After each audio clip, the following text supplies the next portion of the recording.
Ich weiß nicht, wie es Klaus Ernst geht, vom BSW, Mitglied im Innenausschuss. Wenn Sie das sehen, da fliegt die Regierung um die Ohren und nicht mal 24 Stunden später sind wir aber sowas von knallhart im Wahlkampf mit solch einem Video von Herrn Habeck. Wie geht's Ihnen da? Das Problem war, die war schon seit mindestens einem Jahr im Wahlkampf.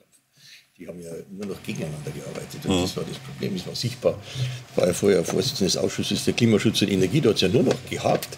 Die sind ja gar nicht mehr in der Lage gewesen, ein Gesetz so einzubringen, dass der Bundestag, dass der Ausschuss vernünftig hätte beteiligt werden können, weil sie noch kurz vorher Änderungen hatten, die dann zum Mordspalaver geführt haben und auch zu formalen Dingen, die nicht mehr in Ordnung waren. Darum hat ja auch mal ein CDU-Abgeordneter den ganzen Gesetzesverlauf gekippt, weil das Verfassungsgericht gesagt hat, so geht's nicht. Also Wahlkampfmodus war da schon vorher.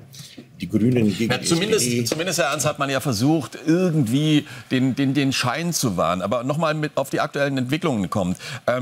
Ist es für die FDP jetzt besser gewesen, rausgeschmissen worden zu sein, weil es absolut nicht mehr ging und weil man dem Kanzler jetzt vorwerfen kann seitens der FDP, der wollte ja gar nicht mehr mit uns? Oder wäre es besser gewesen und viel früher, dass die FDP gesagt hätte, nee, das können wir nicht mehr mittragen?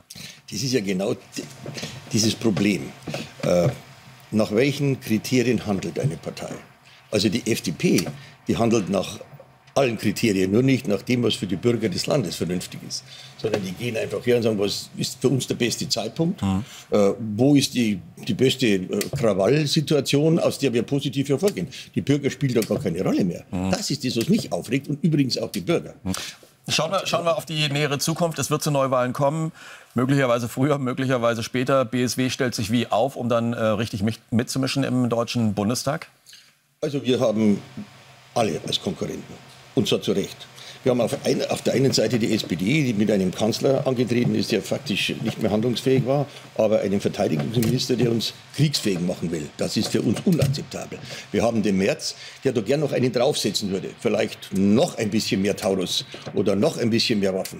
Das ist alles nicht im Interesse der Bürger. Wir haben die FDP, die hat ein Programm nach dem Motto, wenn es den Reichen schlecht geht, müssen die Armen helfen. Das ist das, was die momentan vorgelegt haben. Und die Grünen haben alles andere im Blick, auch nicht die Bürger. Die wollten ihr Heizungsgesetz durchpeitschen und Ende. So, in dieser Gemengelage werden wir uns aufstellen, indem wir sagen, was ist für die Leute wichtig?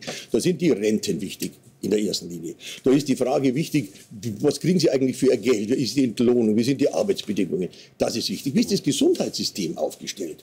Das sind die Fragen, die die Leute wirklich interessieren. Und der Oberbegriff unter allem, wir brauchen Frieden, weil sonst alles nicht mehr finanzierbar ist. Wir buttern Geld in die Ukraine, dass es der Ukraine langsam zu den Ohren rauskommt, aber auf der anderen Seite bei uns alles nach unten gefahren wird, was für die Leute wichtig ist. Und das ist die Grundlinie, wie wir uns positionieren werden. Sagt Klaus Ernst vom BSW, Mitglied im Innenausschuss. Danke für das Gespräch, Herr Ernst. Dankeschön. Danke mich auch. Tschüss.